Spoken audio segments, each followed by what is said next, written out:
Hello! ഇവിടെ പിള്ളേർക്ക് school അടച്ചു കേട്ടോ. ഇപ്പം മെയിനായിട്ടുള്ള എന്റർടൈൻമെന്റ് ടിവി കാണലാണ്. അപ്പൊ ഒന്ന് മാറ്റിയെടുക്കാതെ നിവർത്തിയില്ല. പിന്നെ നൈറ്റ് ഷിഫ്റ്റ് ഒക്കെ കഴിഞ്ഞ് ഞാൻ ഉറങ്ങിയപ്പോൾ കുറേ നേരമൊക്കെ അവര് ടിവി കണ്ടു കേട്ടോ. പിന്നെ എഴുന്നേറ്റപ്പോൾ ഞാൻ ചപ്പാത്തി ഉണ്ടാക്കാന്ന് വിചാരിച്ചു. അപ്പോഴാണ് ചേച്ചിയും ഫാമിലിയും പിന്നെ ചാച്ചനൊക്കെ വരണ്ടെന്ന് പറഞ്ഞ്.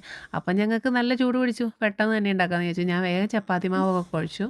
ചപ്പാത്തി പരത്താനായിട്ട് ജോവാന റെഡിയാന്ന് പറഞ്ഞു. അപ്പം അങ്ങനെ അവളിതേ ബോളൊക്കെ ആയിട്ട് ചപ്പാത്തി പടപടാന്ന് പരത്തി കേട്ടോ. ആ പരത്തുന്ന ചപ്പാത്തിയെല്ലാം നേതനെല്ലാം പെറുക്കിക്കൊണ്ട് വന്ന് നേതൻ അത് ചുട്ടെടുക്കുകയും ചെയ്തു. പിന്നെ ഞാൻ അതിൻ്റെ ഇടയ്ക്ക് വീഡിയോ എടുക്കാൻ ചെന്നപ്പോൾ എന്നെ ഓടിക്കുന്നുണ്ട്. വീഡിയോ എടുക്കണ്ടാന്ന് പറഞ്ഞ് അവിടെ ഓടിക്കുന്നുണ്ട്. ഞാനതൊന്നും മൈൻഡ് ചെയ്യാതെ വീണ്ടും വീഡിയോ എടുത്തുകൊണ്ടിരിക്കുകയാണ്. സാധാരണ അങ്ങനെ വലിയ സഹായങ്ങളൊന്നും ഉണ്ടാവാറില്ല കേട്ടോ. ഇന്ന് എന്താണാവോ ഇടിവെട്ടി മഴ പെയ്യുമെന്നൊന്നും അറിയില്ല. എന്തായാലും ഭയങ്കര സഹായമായിരുന്നു. അത് കഴിഞ്ഞ് ബാക്കിയുള്ള പാത്രമൊക്കെ നേരം കഴുകി തന്നു. പിന്നെ ജോവാനയാണെങ്കിൽ അത് ഉപയോഗിച്ച് എല്ലാം കിച്ചണിൽ കൊണ്ടുപോയി തരും. ഞങ്ങളങ്ങനെ പെട്ടെന്ന് ക്ലീൻ ചെയ്ത് ഞങ്ങളുടെ പരിപാടിയൊക്കെ കഴിഞ്ഞു കേട്ടോ.